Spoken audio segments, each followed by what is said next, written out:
गीता ज्ञान में हम अध्याय 16 पर हैं और जहाँ पर भगवान आसुरी संपदा के लक्षणों की चर्चा कर रहे हैं, बात कर रहे हैं। और इसी श्रृंखला में भगवान आगे कहते हैं कि ये श्लोक है 16वां और अध्याय है 16वां। वे अनेक प्रकार से भ्रमित चित्त वाले मोह जाल में फंसकर काम भोगों में अत्यंत आसक्त हो जाते हैं और अपवित्र नरक में गिरते हैं। वे अनेक प्रकार से भ्रमित चित्त वाले। भ्रम एक पर्दा है, जैसे काला बादल आ गया हो, धुंधलापन आ गया हो, आंखों में कैटरेक्ट आ गया हो, वो दिखता ही नहीं है कि वास्तविकता में क्या है। भ्रमर एक जाल है, जैसे पानी नदी बह रही है और वहां पर कहीं पर एक घुमेरी सी बन जाए और घूमे, यदि आपने कभी देखा होगा फूल पत्ता कोई भी चीज, बस वहां घूमनी शुरू हो जाती है, उसी घुमेरी का वो हिस्सा बन जाती है। वो निकलना चाहता है, पत्ता जोर मारता है लेकिन निकल नहीं पाता और काफी देर तक वही घुमेरी का हिस्सा बना रहता है। एक समय ऐसा आता है फिर वो घुमेरी से बाहर निकलता है। भ्रमर भी एक घुमेरी की तरह है। जब हमारा चित्त भ्रमित हो जाता है, रास्ता बदल लेता है, उसकी यात्रा जिस ओर होनी थी उस ओर ना होकर किसी और तरफ उसकी यात्रा होने लगती है।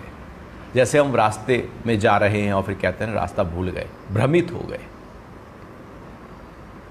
जीवन की यात्रा थी अंदर की तरफ, दैवी संपदा की तरफ, अपने स्वरूप को जानने की तरफ, प्रसन्नता आनंद की तरफ, प्रेम और भक्ति की तरफ। ये जीवन की यात्रा थी। वो यात्रा थी पल पल को ऊंचे स्तर पर एंजॉय कर लेने की। लेकिन जब हम भ्रमित हो जाते हैं, दिग्भ्रमित हो जाते हैं, तो हम उस दिशा को छोड़कर किसी और दिशा में बहने लगते हैं। चित्त हमारा अब बहिर्मुख हो गया। बहिर्मुख हुआ चित्त कभी भी आनंद के ऊंचे सोपान पर जा नहीं सकता। जो भीतर है वो बाहर मिल नहीं सकता। चित्त ही भ्रमित हो गया, उसे लगने लगा कि शायद यही रास्ता ठीक है और उसी कारण से वो उसी रास्ते पर चलने शुरू हो जाता है। और पूरे जीवन भर हम उस रास्ते पर चलते हैं जहां पर अंत में दुख है, कष्ट है, पश्चाताप है, ग्लानि है, डर है। यह रास्ता ही वो है। तो रास्ते के तो सारे माइलस्टोन हैं, सारे पड़ाव हैं, ये तो आएंगे ही आएंगे। रास्ता ठीक चुना हो तो उसके फिर माइलस्टोन अलग होंगे। आनंद है, प्रेम है, प्रसन्नता है, अक्षय सुख है। अंतर्मुखी यात्रा सही दिशा है, बहिर्मुखी यात्रा चित्त का भ्रमित हो जाना है। और बहिर्मुखी यात्रा यदि अंतर्मुखी यात्रा के आधार पर हो, अपने स्वरूप को जानकर हो, तो वो चित्त भ्रमित नहीं हुआ। भ्रमित का मतलब है कि लौट के आना। और क्या भ्रमित हुआ है? मोह जाल में बंद कर वो चित्त जो है वो भ्रमित होकर और मोह में फंस गया। मोह एक ऐसा प्रक्रिया है जिसमें हम अपने आप को कहीं पर अटका देते हैं, फंसा देते हैं। कोई व्यक्तियों में अटका देता है, कोई व्यक्तियों में नहीं अटकाता, कोई रिश्तेदारों में अटका देता है, वहाँ नहीं अटकाता, कोई बिल्कुल क्लोज रिश्तेदारों में अटका देता है, कोई वहाँ भी नहीं अटकाता, कोई धन में अटका देता है, कोई पद में अटका देता है। वो घर वाले जाए भाड़ में, मुझे पद चाहिए, घर वाले जाए भाड़ में, मुझे धन चाहिए। कहीं ना कहीं व्यक्ति अपना मोह को अटका कर रखता है, मोह अटका रहता है, फंसा रहता है, वो निकलता नहीं है। और चूंकि वो मोह अटक गया है, फंस गया है, तो कह रहे हैं कि वो मोह का एक जाल है। जाल होता है ना, जैसे पक्षियों को पकड़ने के लिए जाल है, वो जो जाल में एक बार फंस गया तो फंस गया। जाल से निकलना बड़ा मुश्किल है। जाल से निकलना हो तो जाल को कुतरना पड़ता है, जाल का नाश करना पड़ता है, अन्यथा जाल से निकला ही नहीं जा सकता। ये मोह जाल ऐसा है, एक बार फंस गया तो फंस गया। उम्र का पड़ाव कोई भी हो, अंतिम समय तक, मरते दम तक वो मोह अटका रह जाता है। वो एक व्यक्ति बस अंतिम शैया पर ही था, तो अंतिम शैया पर सब पूरा परिवार उसके आसपास खड़ा था। तो वो देख रहा है आंख खोल के ऐसे कि सब यहीं पर हैं, चारों बेटे यहीं पर हैं। बड़ा व्याकुल था, बड़ा परेशान था, बड़ा दुखी हो रहा था। तो पूछा, भाई क्या हो गया, क्या अंतिम इच्छा है, बताओ ना, कुछ तो बताओ। तो बोलता है, अरे चारों बेटे यहां पर है, दुकान पे कौन है? वो मर रहा है, उसे बेटों की परवाह नहीं, उसका मोह तो दुकान पर है। और लगातार वो जाल कोई और नहीं बांधता, हम ही बांधे रखते हैं। कोई और कैसे बांधेगा? भला दुकान हमको कैसे बांधेगी? दुकान थोड़ी बांध सकती है, हम बांध लेते हैं दुकान को। वो एक आदमी बहुत बड़े पेड़ के तने के साथ में कपड़े उतार कर और चिपका पड़ा था और जबरदस्ती कसकर पकड़ रहा था पेड़ को। वो पेड़ की तने से बहुत सारी छोटी छोटी शाखाएं जो निकल रही थी, उससे वो आदमी घर्षण होकर उसके अंदर शरीर में जख्म होने लगे, लहूलुहान होने लगा, और वो कसकर पकड़ रहा है, कोली भर रहा है, उसको हक कर रहा है और रो रहा है, परेशान हो रहा है, चिल्ला रहा है, कोई तो बचाओ। तो रास्ते में से गुजरने वाले व्यक्ति ने पूछा, भाई क्या हो गया, क्यों परेशान हो, क्यों चिल्ला रहे हो, तुम तो लहूलुहान हो रहे हो। कि नहीं, ये पेड़ मुझे छोड़ता ही नहीं है। तो आदमी कहता, मतलब? कि नहीं, इस पेड़ ने मुझे कस के पकड़ लिया, ये छोड़ता ही नहीं है, मैं तो पूरी तरह से लहूलुहान हो गया हूं, परेशान हो गया हूं, पूरी तरह से एक हलचल आ गई है, शरीर पर भी उसका असर आ गया, मन पर भी असर आ गया, क्या करूं मैं, क्या करूं कि ये पेड़ मुझे छोड़ दे। तो आदमी कहता है माथे पे हाथ मार के, अरे बावले, पेड़ ने तुझे कहां पकड़ा है? भला पेड़ तुझे पकड़ सकता है? तूने ही पकड़ा है। हम जितना उस चीज से दूर भागना चाहते हैं, उसको उतना ही कसकर और पकड़ लेते हैं। जिस चीज से भी दूर भागोगे, धन से दूर भागोगे, धन को पकड़ लोगे, पद से भागोगे, पद को पकड़ लोगे। और व्यक्ति भी छुड़ाना चाह रहा है पेड़ से अपने आप को, लेकिन वो कस कर पकड़े जा रहा है और लहूलुहान है। मोहजाल कुछ ऐसा ही है।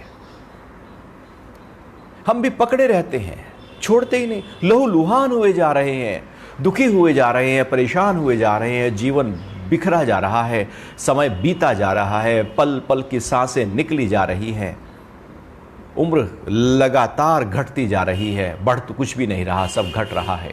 सेल्स मर रहे हैं, बुढ़ापा आ रहा है, एजिंग फास्ट हो रही है, लेकिन मोह का जाल ऐसा है कि वो छोड़ता ही नहीं है। हमने उसको पूरी तरह से ताना बाना उसका बांध लिया है, अब वहां से निकलने का कोई रास्ता नहीं। चित्त में भ्रम पैदा हो गया कि यही सही है, और फिर उस भ्रम के आधार पर एक जाल पैदा हो गया जो मोह का जाल था, और उसमें हम बंध जाते हैं, फंस जाते हैं, छटपटाहट होने लगती है। यदि जीवन में कोई दुख है, यदि कोई डर है, यदि कोई निराशा, उदासी और हताशा है, तो जरा पीछे मुड़कर देखना मोह का कौन सा जाल बंधा हुआ है, कहां हम घर्षण, कहां हम रगड़ खा रहे हैं। वो रगड़ हमारी है, जितना रगड़ेंगे उतना उसका प्रभाव हमारे ऊपर पड़ेगा। तो भगवान कह रहे हैं कि वे अनेक प्रकार से भ्रमित चित्त वाले मोहजाल में फंसकर काम भोगों में अत्यंत आसक्त हो जाते हैं। अब फंस गए, मोह के कारण से फंस गए, अब फंस गए तो अब उसमें ही मजा करना शुरू करते हैं, वहां रस लेना शुरू करते हैं। और रस क्या है? काम भोग के।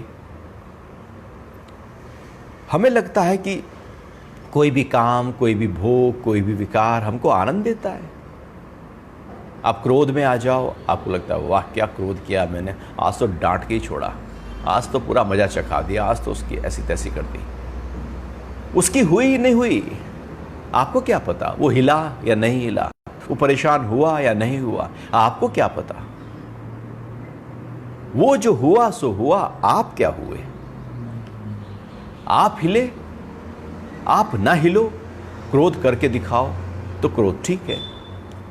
हम ही हिल गए, परेशान हो गए, व्याकुल हो गए, तो क्रोध का मजा हम दूसरे को चखा रहे थे, बल्कि सजा तो हमारे ऊपर आ गया। क्रोध से कोई जले न जले, हम तो जल ही गए। लोभ से कोई परेशान हो या ना हो, हम तो हो ही गए। क्योंकि जिस चीज को पाना चाहते हो वो ना मिले तो और व्याकुलता पैदा हो जाती है। ये सारे काम और भोग जिसमें हम जाते हैं, असलियत में वहां हम फंसते हैं, वहां हम अटकते हैं, वहां हम उलझते हैं। हमें लगता है कि मजा आ रहा है। कुत्ते को भी ऐसा ही लगता है जब वो एक हड्डी को चबाता है, चबा चबा कर खून चूसना शुरू करता है, उसको मजा आने लगता है। उसे पता नहीं होता कि वो खून उसी का है। वो हड्डी उसके दाढ़ों को पूरी तरह से छील रही है जब वो चबा रहा है, और वहीं से खून निकल रहा है, और उसी खून को पीकर वो कह रहा है कि वाह क्या और रस है। काम भोग भी ऐसे ही है कि हर भोग में जब हम जाते हैं तो उसका जो रस हम लेते हैं, आनंद हम लेते हैं, असलियत में हमारी एनर्जी ड्रेन हो रही होती है। हमें पता ही नहीं होता कि मेरी ऊर्जा ड्रेन हो गई। आप कभी किसी भी विकार में जाकर देखना और उसके बाद आप पाना देखना कि एनर्जी गई या एनर्जी मिली। आप पाएंगे एनर्जी तो चली ही गई है, एनर्जी मिली कहां?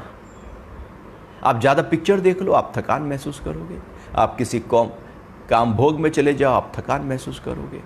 आप कुछ भी कर लो, विकार में किसी में भी उतर जाओ, उस समय के लिए लगेगा कि वाह क्या मजा है। उसके बाद जब एनर्जी निकल चुकी होगी तो लगेगा क्या सजा था। इसलिए बार बार हम उस मजा को पाना चाहते हैं, और बार बार उसके बाद जो शरीर में कमजोरी, एक थकान महसूस होती है, हम उससे कुछ सीखते नहीं। फिर काम भोग में, फिर भोग में जाएंगे। फिर वो, चूंकि वो मोह का माया जाल है, क्योंकि चित्त जो है वो भ्रमित हो गया है। तो आसुरी संपदा वाला व्यक्ति इसी तरह से अपने जीवन को जीता रहता है। उसे लगता है कि काम भोग आनंद दे रहे हैं, लेकिन कुछ दे नहीं रहे होते, वो तो सब कुछ ले रहे होते हैं। आए थे हम भोग भोगने, भोगों ने हमको भोग लिया।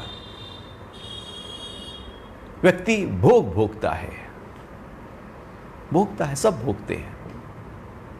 भोग तो रह जाते हैं, आखिर तक रह जाएंगे, व्यक्ति ही चला जाएगा। भोग कहीं नहीं जाते, व्यक्ति चला जाएगा।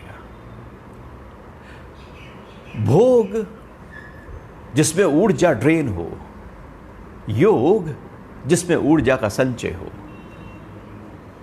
आसुरी संपदा वाला भोग में रहता है, दैवी संपदा वाला योग में रहता है। वो ऊर्जा का संचय कर रहा होता है, वो काम भोगों से परहेज कर रहा होता है, या साक्षी हो रहा होता है। उसमें बंधता नहीं, उलझता नहीं। उसके जैसे हम नदी के किनारे खड़े होकर देख रहे हैं, नदी आ रही है, जा रही है, बह रहा है वो पानी, खड़े हैं और देख रहे हैं आकाश की तरफ, और पक्षी उड़ रहे हैं। काले भी हैं, सफ़ेद भी हैं, हरे भी हैं, तोते भी हैं, कौवे भी हैं, कबूतर भी हैं, आ रहे हैं, जा रहे हैं, बस कोई फर्क नहीं। ऐसे ही दैवी संपदा वाले के अंदर जब भोग पैदा होते हैं तो वो ऐसे ही चले जाते हैं, उन्हें पकड़ते नहीं हैं। लेकिन आसुरी संपदा वाला पकड़ के रखता है, याद कर करके बुलाता है उनको और बार बार उस भोग में अपने आप को ले जाना चाहता है। फिर क्या होगा? फिर भगवान कह रहे हैं और अपवित्र नरक में गिरते हैं। उसका जो रिजल्ट है वो क्या होने वाला है? अपवित्र नरक। पवित्र क्या है? जो ऊर्ध्व गति कर रहा है वही पवित्र है। जो भी ऊर्ध्व गति करे, ऊर्जा जब ऊर्ध्व गति करे तो पवित्र, ऊर्जा जब अधोगति करे तो अपवित्र है।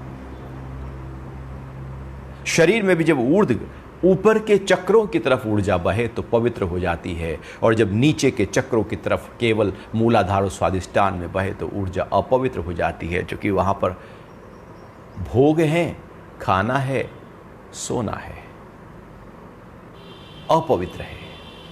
नरक मतलब निचला स्तर, स्वर्ग मतलब ऊपर का स्तर, मोक्ष मतलब स्वर्ग से भी ऊपर का स्तर। मोक्ष स्वर्ग नहीं, स्वर्ग तो सुख की अनुभूति है जो कुछ समय के लिए भोगते हैं, नरक दुख की अनुभूति है। जब हम भोगने के बाद सुख की अनुभूति होती है या दुख की अनुभूति होती है।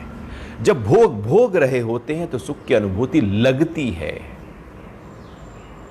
जब भोग चुके होते हैं तो दुख की अनुभूति लगती है। अर्थात हम निचले स्तर पर आ चुके होते हैं।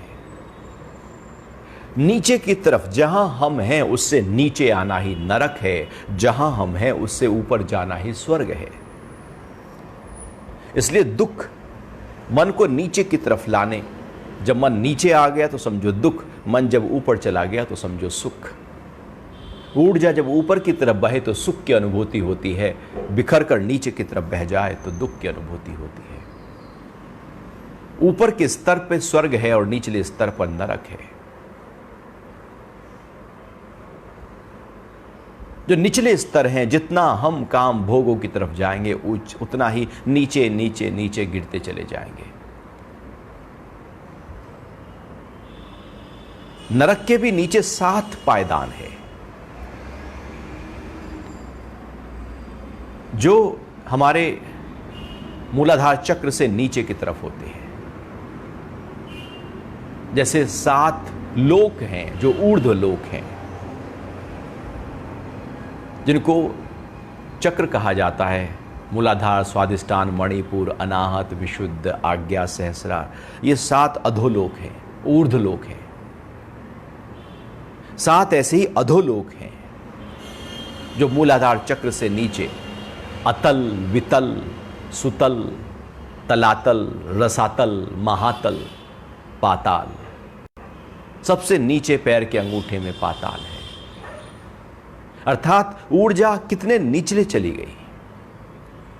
जैसे जैसे हम काम भोग की तरफ जाते हैं ऊर्जा उतने स्तर पर नीचे की तरफ गिरने लगती है, और ऊर्जा जब नीचे की तरफ गिरे तो समझो कि पाप कर्म इकट्ठा हो रहे हैं। जब ऊर्जा ऊपर के स्तर पर चले तो समझो पुण्य कर्म इकट्ठा हो रहे हैं। लेकिन जो आसुरी संपदा वाला है उसके खाते में पुण्य कर्म नहीं बल्कि पाप कर्म होते हैं, क्योंकि वो अपवित्र नरक में गिर जाते हैं।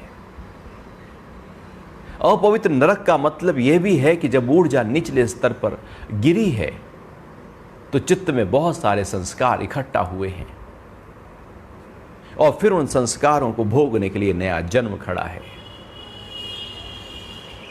लगातार ये जन्म और मृत्यु की जो यात्रा है वो आसुरी संपदा वाला करता ही रहता है। उसकी यात्रा टूटती ही नहीं है, खत्म ही नहीं होती, क्योंकि उसने ऊर्जा को बिखेर दिया है, मन को बिखेरा है, चित्त को बिखेरा है, इंद्रियों को बिखेरा है, एनर्जी को बिखेरा है, प्राणा को बिखेरा है, बुद्धि भी बिखरी है, अहंकार भी बिखर गया है। हर स्तर, हर पहलू, हर आयाम, हर डायमेंशन पूरी तरह से ऐसे बिखर गई है। सदा कहीं भी नहीं, सब कुछ ऐसे बेपरवाह और लापरवाह की तरह। तो भगवान कह रहे हैं कि वे अनेक प्रकार से भ्रमित चित्त वाले मोह जाल में फंसकर काम भोगों में अत्यंत आसक्त हो जाते हैं और अपवित्र नरक में गिरते हैं। जैसे हम चले जा रहे हैं और गड्ढे में गिर गए हों, सीढ़ियों से गिर गए हों और धड़ धड़ धड़ करके नीचे चले आए, ऐसे ही फास्ट तेजी से, बहुत ही तेजी से नीचे गिरने की क्रिया काम भोग के साथ होती है, भ्रम के साथ होती है, मोह के साथ होती है। क्योंकि मोह अंधा होता है, उसे अपने अलावा कुछ दिखता ही नहीं है। बस मेरे वाले का फायदा हो, बाकी दुनिया जाए भाड़ में, मेरा फायदा हो, बाकी दुनिया जाए भाड़ में, मुझे अपना पता है। जो केवल मैं के आसपास जीवन जी रहा है, समझो मोह में अटक गया है। वहां से उसका जो वो अपने केंद्र को छोड़कर अपनी परिधि में जी रहा है। एक केंद्र होता है, एक परिधि होती है। चेतना हमारा केंद्र है, शरीर बहुत बाहर से परिधि है, इंद्रियां परिधि हैं, मन और थोड़ा गहरा, बुद्धि और थोड़ी गहरी, लेकिन है परिधि का हिस्सा। जो आसुरी संपदा वाला है वो केवल परिधि के बाहर और परिधि में जीता है, और जो दैवी संपदा वाला है उसकी यात्रा केंद्र की तरफ होने लगती है। गिरने की प्रक्रिया आसुरी संपदा के साथ हो जाती है, और जब गिरते हैं तो नया जन्म खड़ा हो जाता है। आगे भगवान 17वें श्लोक में अध्याय 16 के बता रहे हैं कि वे स्वयं को श्रेष्ठ मानने वाले घमंडी मनुष्य धन और मान के मद से युक्त होकर पाखंड से नाम मात्र के लिए अविधि पूर्वक यज्ञों द्वारा पूजन करते हैं। स्वयं को श्रेष्ठ मानने वाले,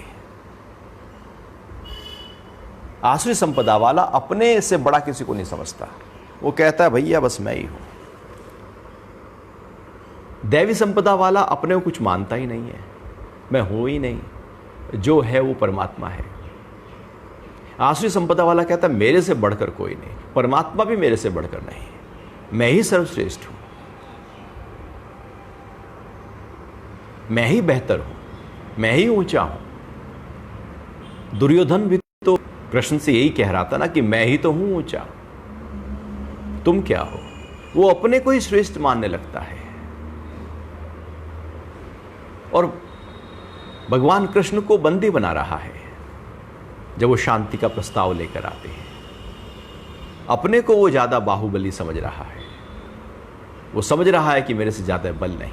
अपने को श्रेष्ठ जब व्यक्ति मानने लगता है तो समझो कि उसने परमात्मा की जो सृष्टि है उसको नकार दिया है, परमात्मा को नकार दिया। उसने कहा मैं ही कुछ हूं। जबकि जीवन में अपने ऊपर किसी को रखना चाहिए। अपने को इतना बड़ा मत समझो कि कोई आशीर्वाद देने वाला भी ना बचे। हम अपने को, और आसुरी संपदा वाला कहता अरे मैं ही सबको आशीर्वाद दूंगा, कौन मुझे दे सकता है, मैं किसके पैरों में पड़ूं, सब मेरे पैरों में पड़ते हैं, मैं सबसे श्रेष्ठ हूं, मैं ही बेहतर हूं। अपने को श्रेष्ठ जब व्यक्ति मान लेता है तो समझो कि उसका अहंकार पूरे ऊपर स्तर पर खड़ा है। दूसरे को श्रेष्ठ मानना मतलब अपने अहंकार को दबाना है, नीचे लेकर जाना है, ट्रांसफॉर्म करना है। वो करना नहीं चाहता। मेरा अहंकार बड़ा रहे, खड़ा रहे, उसके लिए वो पूरी तरह से कुछ भी बिखेरने को तैयार है, लेकिन अहंकार नहीं झुकना चाहिए। अपने को श्रेष्ठ हम मानते हैं। हम कहेंगे मैं ही नैतिक मूल्यों वाला हूं, मैं ही चरित्रवान हूं, मैं ही सब कुछ मैं ही हूं। बुद्धि के स्तर पर मैं ज्यादा बेहतर हूं, हर स्तर पर मैं ज्यादा बेहतर हूं, और अपने को श्रेष्ठ मानकर व्यक्ति बैठ जाता है। आसुरी संपदा में भगवान कह रहे हैं वे स्वयं को श्रेष्ठ मानने वाले घमंडी मनुष्य हैं। वो घमंड से भर जाते हैं, वो किसी से बात करना पसंद भी नहीं करते। घमंड इतना आ जाता है क्योंकि वो श्रेष्ठ हो गए। ये श्रेष्ठता का जो अभिमान है ये हमारी ऊर्जा को डिस्टर्ब कर देता है और अहंकार को बढ़ाकर प्रेम को कहीं खत्म कर देता है। जीवन से समता कहीं चली जाती है, समरसता चली जाती है, कोमलता कहीं खत्म हो जाती है, एक कांटों का पन आ जाता है, फूलों की जो कोमलता है वो कहीं कटफट जाती है। क्योंकि श्रेष्ठता का अभिमान हो गया, मैं ही हूं सबसे बड़ा।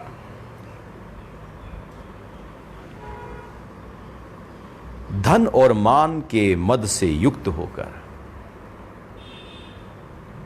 किसी के पास कुछ ना हो, आसुरी संपदा में वो भी कहता है मेरे से बड़ा कौन। शराब पी के तो सभी कहते हैं मेरे से बड़ा कौन। वो तो पूरी दुनिया को अपने कदमों में समझने लगते हैं, मेरे से बड़ा कौन।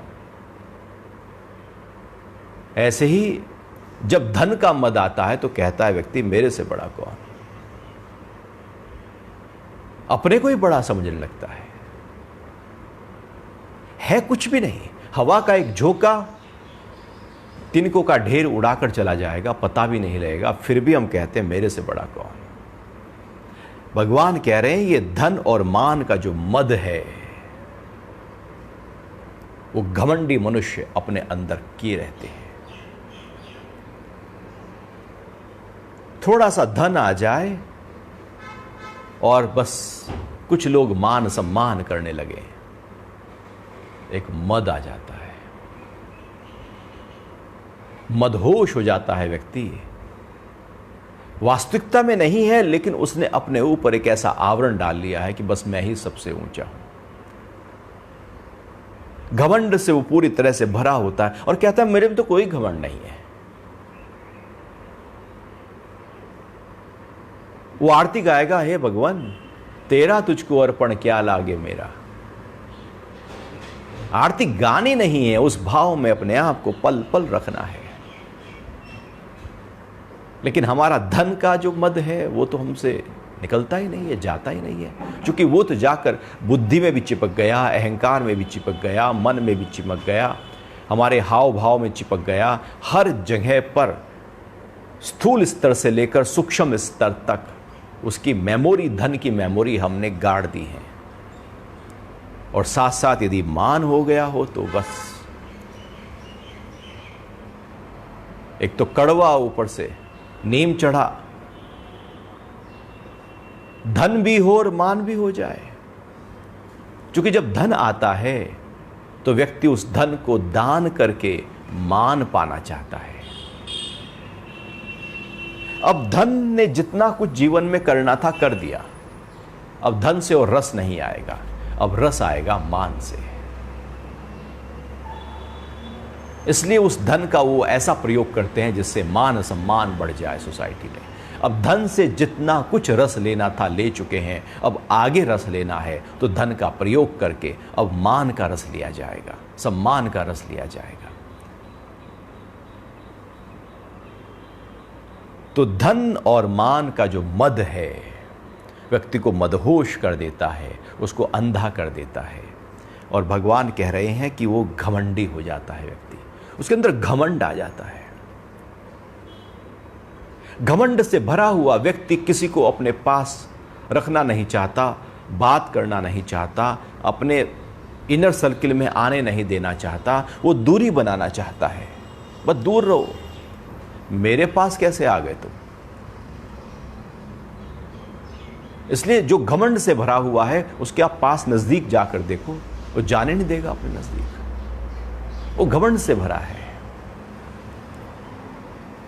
जो जितना घमंड से भरा है पता लग जाएगा कि वो लोगों को कितना दूर रखता है अपने से। इसलिए तो वो सिक्योरिटी गार्ड अपने पास रखकर लोगों को दूर रखने की कोशिश करते हैं कि कोई मेरे पास ना आ जाए।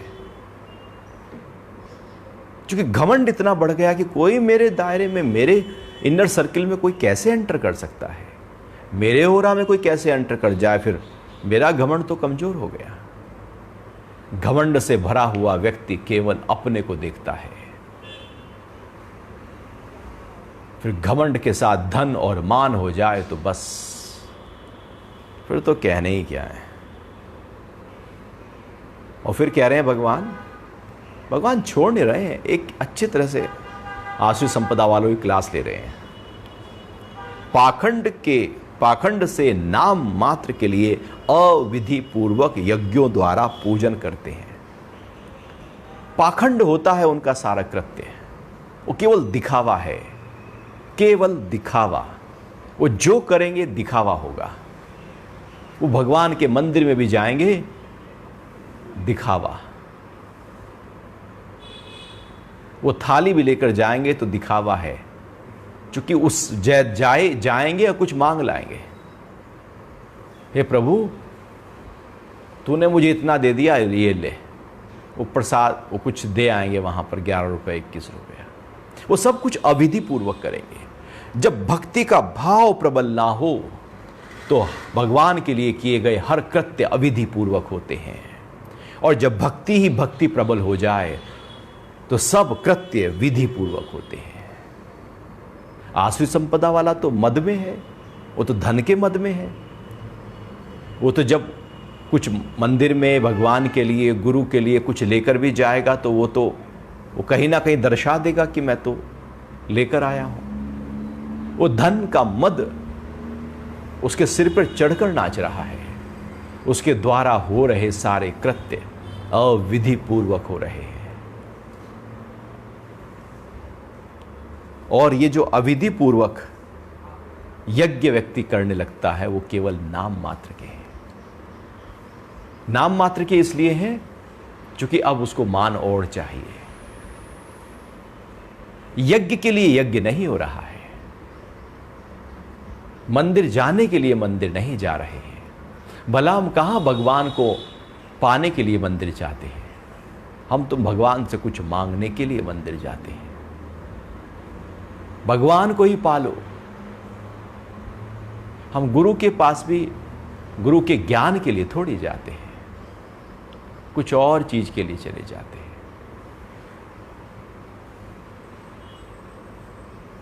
नाम मात्र के लिए यह रिश्ता बना रहता है। यज्ञ भी व्यक्ति करता है, कुछ भी परमार्थ का कार्य करे, उसके पीछे उसके अंदर यह भाव रहता है कि उससे मुझे फायदा क्या है। वो फायदा पहले देखता है, और जब फायदा होता है तो उसको फिर कहता है कि चलो एक बार मंदिर तो हो आए, क्योंकि फायदा हो गया। और फायदा ना होता तो भगवान को कौन पूछे। वो भगवान ने यदि डूबती हुई फैक्ट्री को बचा दिया तो व्यक्ति बहुत खुश हो जाता है और भगवान को बहुत आराधना, पूजा, यज्ञ करने लगता है। और यदि फैक्ट्री डूब गई तो वह भगवान तूने क्या कर दिया, वो दोष उसी पर देगा। सब कुछ वहां नाम मात्र के लिए हो रहा है। वास्तविकता में जो है वो कुछ नहीं। तो जो आश्रित संपदा वाला है वो भी धर्म में जाएगा, वो भी अध्यात्म में जाएगा, वो भी मंदिर जाएगा, वो भी यज्ञ करेगा, पूजा पाठ हवन भजन सब करेगा, लेकिन सब अविधि पूर्वक होगा। उसके पीछे उसके स्वार्थ भरे होंगे, परमार्थ के लिए नहीं होगा। स्वार्थ से भरा हुआ जब कृत्य होने लगता है तो वह अविधि पूर्वक है। परमार्थ के लिए जब यज्ञ होने लगते हैं, क्योंकि यज्ञ का मतलब ही है जो सब के लिए है, उसे यज्ञ कहते हैं। जब आप यज्ञ करते हैं, उठने वाला धुएं से उसकी जो सामग्रियां उसमें डाली गई हैं, आहुतियां डाली गई हैं, उससे न जाने कहाँ कहाँ तक, जहाँ तक वायु जाती है वहाँ तक उसका लाभ लोग लेने लगते हैं। तो यज्ञ मतलब जो सब के लिए किया जाए। तो आश्रित संपदा वाला सबके लिए कुछ नहीं करता, वो केवल अपने लिए करता है। वो सेल्फ सेंट्रलाइज होता है, बस मेरा फायदा तो ठीक, नहीं तो तू कौन। तो भगवान कह रहे हैं कि वे स्वयं को श्रेष्ठ मानने वाले घमंडी मनुष्य धन और मान के मद से युक्त होकर पाखंड से नाम मात्र के लिए अविधि पूर्वक यज्ञों द्वारा पूजन करते हैं। घमंड जिसमें भी दिखाई दे समझो कि आश्रित संपदा है। धन और मान का मद दिखाई दे तो समझो कि आश्रित संपदा है। और वास्तविकता में धन और मान जब आता है तो घमंड से बचना बड़ा मुश्किल होता है। क्योंकि वो तो अहंकार में जाकर अपना प्रभाव डालने लगता है। जरा सा भी व्यक्ति के पास कुछ आ जाए तो उसका अहंकार 7वें आसमान पर एकदम नाचने लगता है। घमंड से बचना बड़ा मुश्किल है। जो लोग पहले से अपने आप को उस स्तर पर तैयार नहीं किए हुए हैं, उनके पास यदि धन और मान आ जाए तो वो घमंडी हो जाते हैं। इसलिए ऐसे व्यक्तियों के हाथों में सत्ता, शक्ति नहीं होनी चाहिए जो उसको बारीकी से समझ ना पाए। ऐसे लोगों के हाथों में धन नहीं होना चाहिए जो धन का सदुपयोग करना ना जानता हो। नहीं तो धन का दुरुपयोग भी हो सकता है, धन का सदुपयोग भी हो सकता है। धन तो वही है। शक्ति का दुरुपयोग भी किया जा सकता है, शक्ति का सदुपयोग भी किया जा सकता है। शक्ति तो वही है। पद से आप सबके लिए भलाई का कार्य भी कर सकते हो और पद से केवल अपनी जेबें भर सकते हो। पद तो वही है। आप किस रूप में उस धन को, उस पद को, उस मान को लेकर चलते हो। आसुरी संपदा वाला केवल अपने लिए करने लगता है और दैवी संपदा वाला धन आता है तो सबकी भलाई के लिए लगा देता है। पद आता है तो सबके लिए कुछ सोचने लगता है। मान होता है तो कहता है प्रभु तेरा है, मेरा कुछ भी नहीं। वो अपने ऊपर कुछ भी नहीं रखता, वो सब कह देता है कि प्रभु तेरा है, क्योंकि वो सर्वश्रेष्ठ होने का उसका जो अहंकार है वो रहता ही नहीं है, वो डिसॉल्व हो चुका होता है। तो हमारी कोशिश अपने आप को रूपांतरण करने की हो, ट्रांसफॉर्म करने की हो, बदलने की हो। यदि घमंड हमारे अंदर है तो कोशिश करो प्रेम। क्या रखा है घमंड से? घमंड केवल दूरियां पैदा करता है। जिन लोगों के पास आसपास लोग आने से कतराते हैं, समझो कि घमंड से भरा हुआ है, उसके शरीर से बदबू आ रही है, उसकी ऊर्जा पूरी तरह से बिखर चुकी है, इसलिए कोई नहीं चाहता कि उसकी ऊर्जा बिखरे, इसलिए वो उसके आसपास ही नहीं जाता। जैसे हम बदबूदार स्थान में जाने से बचते हैं, ऐसे घमंड से भरे हुए व्यक्ति से व्यक्ति और लोग बचने लगते हैं। तो अपने को सॉफ्ट करना है, लचीला करना है। घमंड से भरा हुआ व्यक्ति कड़ा होता है, कठोर होता है, और प्रेम से भरा हुआ व्यक्ति लचीला होता है। आप कभी पेड़ को देखना, जब तेज हवाएं चलती हैं तो पेड़ का जो टहनियां हैं वो नहीं टूटती। यदि पेड़ को टूटना है तो वो मोटी टहनी से टूट जाएगा नीचे से। जिसमें लचीलापन है टहनियों में, वो तो ऊपर नीचे होकर फिर वहीं रह जाएंगी, लेकिन जो कठोर हिस्सा था तना, वही टूट जाएगा। घमंड हमें कठोर कर देता है। हमें दिखता ही नहीं है लेकिन हम कठोर होते हैं। जबकि झुकता तो वही है जिसमें जान होती है। अकड़ तो मुर्दे की पहचान होती है। घमंड एक अकड़ पैदा करता है। घमंड से द्वैत पैदा होता है, प्रेम से अद्वैत पैदा होता है। तो हमें अपने आप को जीवन में बदलाव लाना है कि घमंड यदि है तो क्या रखा है उसमें? कुछ नहीं रखा है। यदि धन आ भी गया तो प्रभु की कृपा से आया है, प्रारब्ध से आया है। घर में इतने सारे लोग हैं, उनके किसी प्रारब्ध से आ गया है, उसमें आप क्यों घमंड करते हो? वो जब चला जाएगा तो फिर परेशान करो, हो जाएगा बात। दौलत है ये तो, जब जाती है तो 2 लात मार के ही जाएगी, कमर चट्ट करके ही जाएगी, तोड़ के जाएगी। इसलिए जब धन जाता है तो व्यक्ति बहुत हिल जाता है। तो क्या घमंड उनका भी आज है, शायद कल ना रहे। तो ऐसी चीज का घमंड कर लिया जो क्षणिक है, परिवर्तनशील है, बदलने वाली है, जो जाने वाली है और चली जाएगी। जब व्यक्ति चला जाएगा तो धन तो छूट ही गया ना उसका। और ऐसी मान है, व्यक्ति का आज मान है, जरूरी थोड़ी है कल भी हो। और जिनका बाहर मान होता है उनका घर में अपमान होने लगता है। कहीं ना कहीं अपमान हो रहा होता है, कहीं मान हो रहा होता है। मान का भी क्यों घमंड करें हम? कि लोग मुझे इतना जानते हैं, इतना पूजते हैं, मैं ये हूँ, मैं वो हूँ, मेरे अंदर क्या स्किल्स हैं, मैं कितना अच्छा हूँ, मैं कार्य क्षेत्र में कितना आगे बढ़ गया। ये घमंड कुछ रखा नहीं है।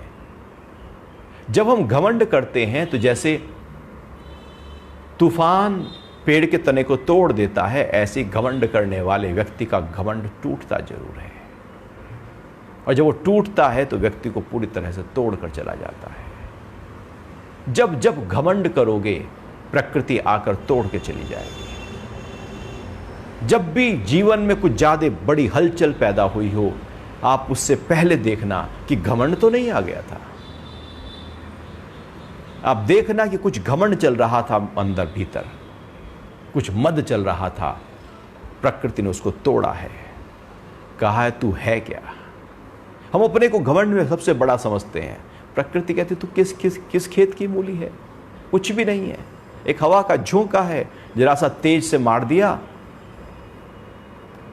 तो प्राण निकल जाएंगे। लेकिन हम फिर भी घमंड करते रहते हैं। तो धन भी हो तो घमंड ना करना, मान भी हो तो घमंड ना करना। वो धन किसी की सेवा में जितना, बस उतना रखना जितना जरूरत है, बाकी तो सेवा में लगाना।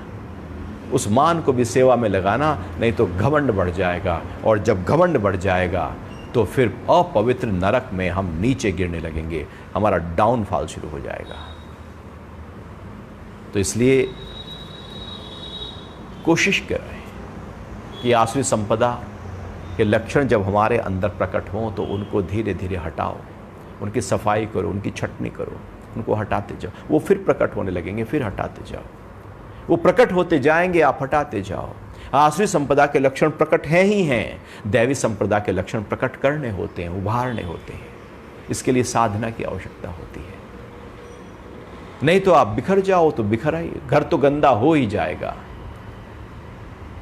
साफ करना पड़ता है। शरीर गंदा हो जाएगा, रात नहाए थे, सुबह फिर बदबू आ रही है, साफ करना पड़ता है। दांत साफ करने पड़ते हैं, सिस्टम साफ करना पड़ता है, सब कुछ साफ करना पड़ता है। ऐसी दैवी संपदा में आना पड़ता है। नहीं तो आसुरी संपदा है ही है, जैसे घर गंदा हो ही गया, धूल से भरी गया, 4 दिन सफाई ना करो भर जाएगा, डस्ट इकट्ठी हो जाएगी सारे में। ऐसे ही आसुरी संपदा भी जीवन में अपनी छाप लगातार छोड़ रही है। हमारी कोशिश वहां से हटकर अपने आप को दैवी संपदा में लाने की होनी चाहिए। तो जीवन में सरलता है, हल्कापन है, आनंद है, मौज है, मस्ती है। अन्यथा भारीपन है, बंधन है, फिर रोना है, फिर दुख है, फिर झंझट है, और जीवन यूं ही बीत जाएगा। वो हमारे ऊपर है कि हम रो रो कर जीवन बिता लें या जीवन को सबसे ऊंचे स्तर पर बिता लें। तो इस तरह से भगवान धीरे धीरे करते हुए हमारे अंदर जो भी कुछ जहां छिपा है उसको निकालने की बात कर रहे हैं। एक एक लक्षण को आसुरी संपदा के अपने से लगाओ और उसको हटाओ, फिर लगाओ, अपने से हटाते जाओ।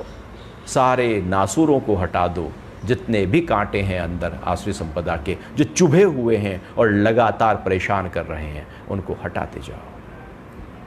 जब सारे कांटे हट जाएंगे तो आपको रिलीफ आ जाएगा, सुकून आ जाएगा। तो इस तरह से आज ये 17वां श्लोक यहाँ पर पूरा होता है। और अभी भगवान और जो आसुरी संपदा वाले हैं उनकी और चर्चा गहरे रूप में आगे भी करने वाले हैं। तो अभी समय हुआ है कुछ प्राणायाम के अभ्यास का। एक बार जरा खड़े हो जाते हैं, बहुत देर हो गई है बैठे बैठे।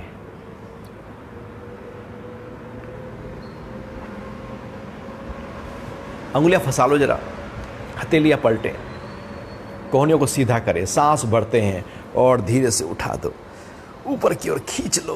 ताड़ासन, एड़ियां भी उठी हैं, जितना खींचा जा सकता है खींच कर रखो।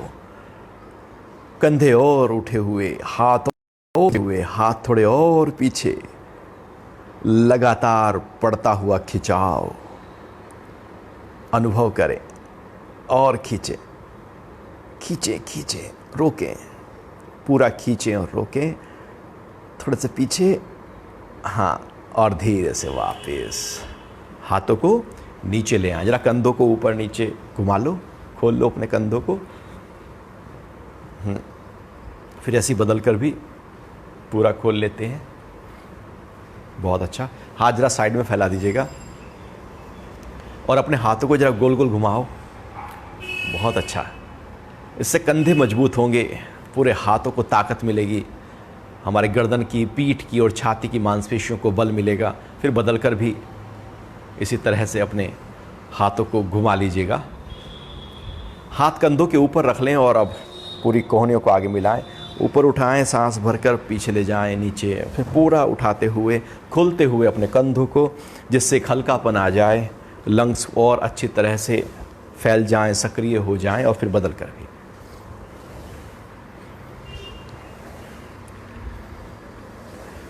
छोड़ देते हैं। आराम से बैठ जाएंगे।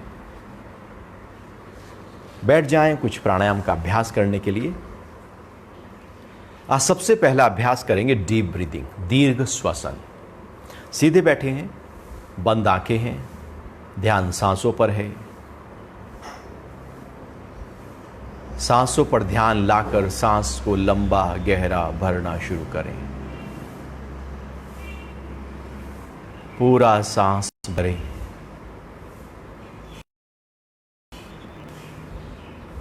और फिर धीरे धीरे सांस को बाहर निकालें।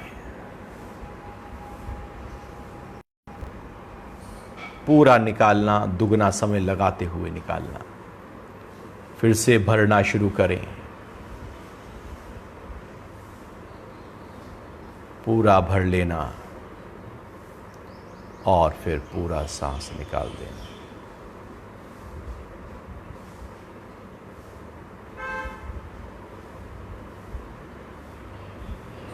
बार बार अधिक से अधिक श्वास भर रहे हैं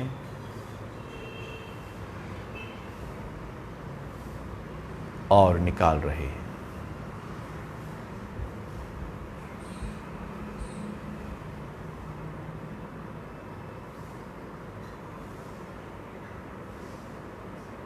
लंबा गहरा सांस भरते हुए और निकालते हुए।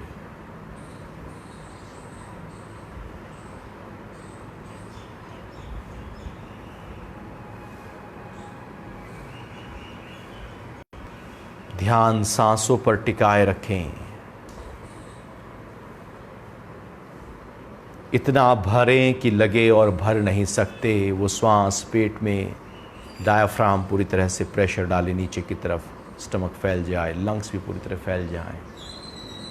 पूरा श्वास भरा और पूरा श्वास निकाला है। इस बार श्वास को अंदर रोकना है। कुंभक होगा जितना आप रोक सकें।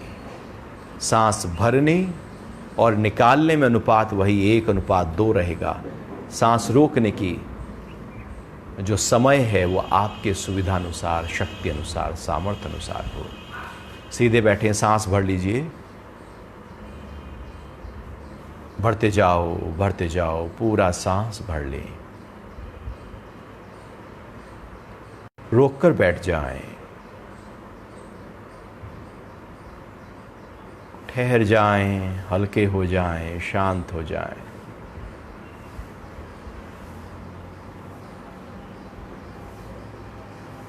और जब लगे कि अब रोक नहीं सकते तो धीरे धीरे सांस को निकालना शुरू करें।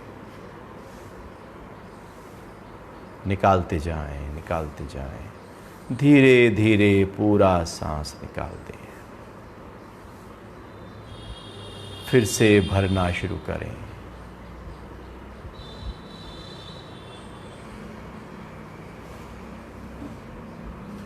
पूरा भर लीजिए और रोक कर बैठ जाएं।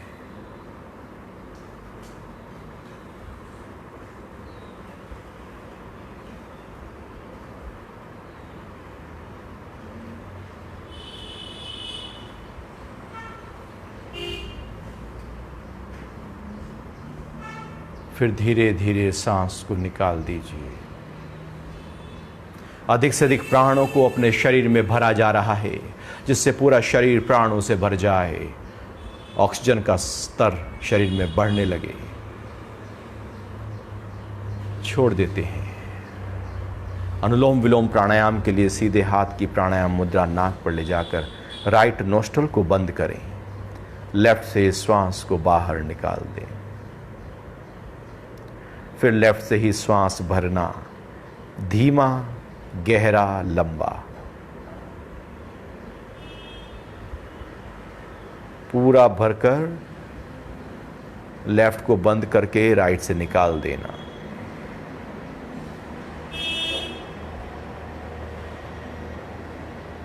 फिर राइट से भर लेना।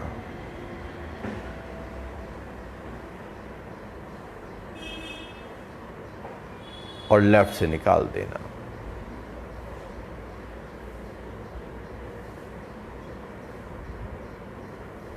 फिर लेफ्ट से भरते हैं।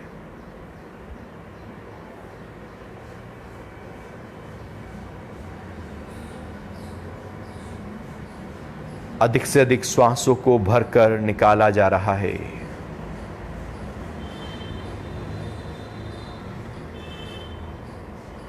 फिर पूरा भरना और दुगना समय लगाते हुए श्वास को निकालना। लगातार करते रहने से सभी एंडोक्राइन ग्लैंड्स, सभी सिस्टम्स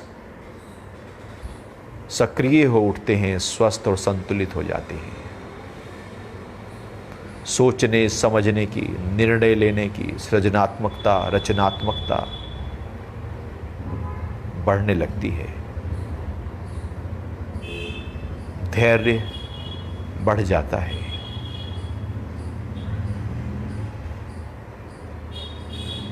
मन का एक ठहराव देने वाला यह अभ्यास ब्लड प्रेशर को नियंत्रित रखेगा, नींद को बेहतर करेगा, सोचने समझने की, चिंतन की प्रक्रिया को बल देगा।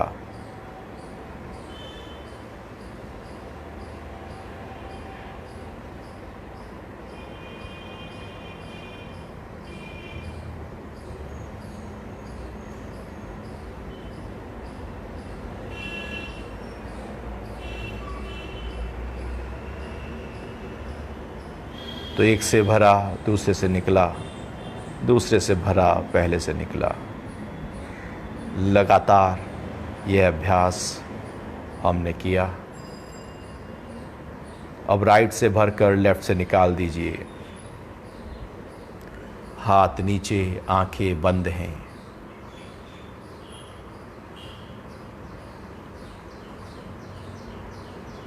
ध्यान को सांसों के ऊपर टिकाया हुआ। ध्यान के लिए बैठ जाएं।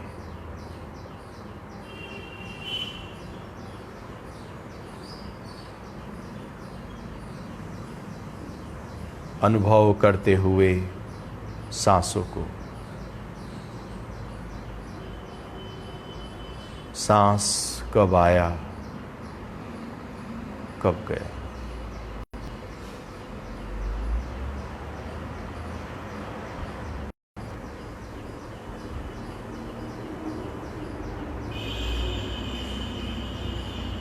जब श्वास भीतर गया तो उसको अनुभव किया जा रहा है, जब श्वास बाहर आया तो उसको अनुभव कर रहे हैं। साक्षी होकर लगातार बहते हुए श्वास को अनुभव कर रहे हैं। मन में आने वाले विचार से अपने मन को हटाते रहना और सांसों पर लाते रहना।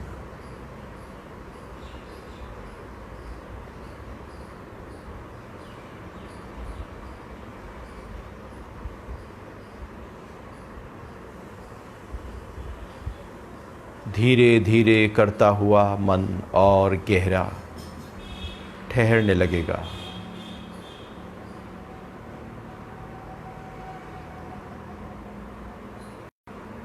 कब सांस अंदर गया, कहाँ तक गया, किस तरह से, किस गति से गया, फिर जब वो निकला तो कितना दूर बाहर तक निकला, उसकी गति क्या थी।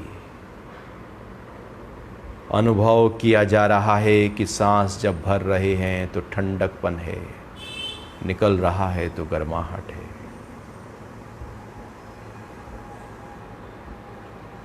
ये श्वास जो स्वतः बह रहा है पूरे शरीर को जीवन दे रहा है।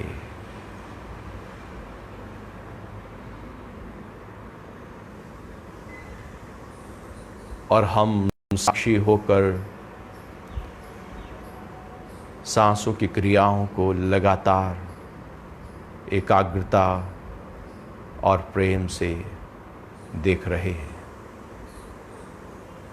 अनुभव कर रहे हैं।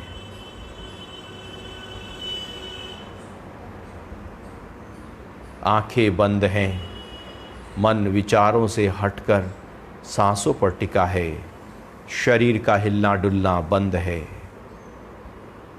आंखें भी बंद हैं।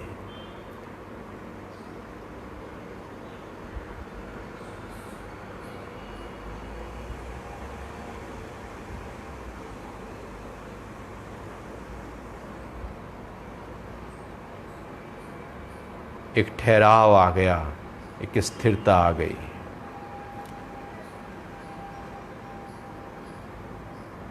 जुड़े हैं अपने आप से, एकाग्र हुए हैं। मन जब शांत हो जाता है तो मौन कहलाता है। मौन मन की होती है, यही ध्यान है। करते हैं ओम का जाप, सांस पूरा भरना।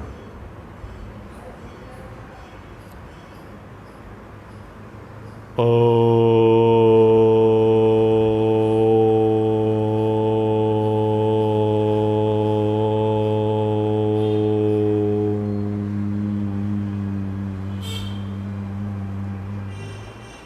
पूरा सांस भरकर लंबे, पहले अ फिर ऊ फिर म का उच्चारण हो।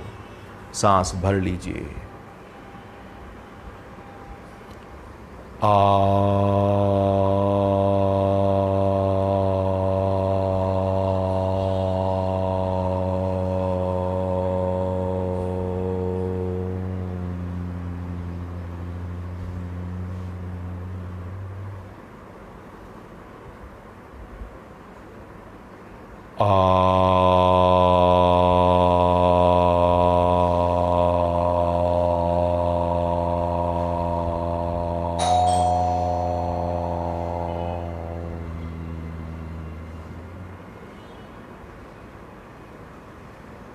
हथेलियाँ रगड़ लें, घर्षण करें।